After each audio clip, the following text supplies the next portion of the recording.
Last month, a lady came to me asking for help. She wanted to lose weight. She said she has been doing lots of exercises, and that includes brisk walking, going to the gym, exercising at home, and a lot of cardio.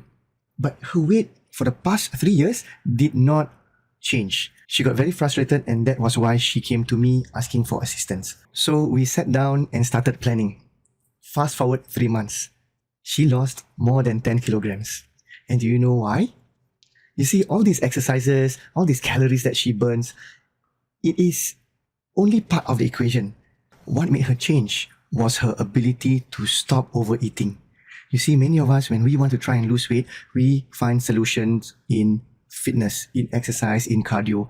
But the real problem is actually the intake. So when we stop overeating, when we don't put in too many calories in our body, we will be able to see results. There are also many studies that show over-exercising will lead us to overeating.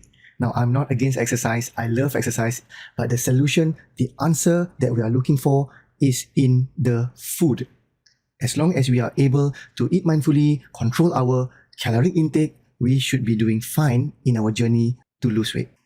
Hi Thrivers, I am Coach Sham, and I'd like to welcome you to your 5-day Stop Overeating Challenge, which starts today. Despite all the diets out there, we will go through the basics and learn how to be aware of the things that we eat. Because once we are aware, we can start making decisions to eat mindfully. It will help you control how you eat and make you feel great about your body. The objective of this challenge is not to totally change the way that you are eating, but to make progressive changes to it. And the best thing about this is you don't have to go out shopping for new food or new things.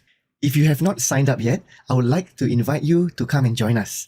Do find the link somewhere down below, or feel free to DM or comment, and I will send you more details and the link to learn more about this. I look forward to having you. Take care.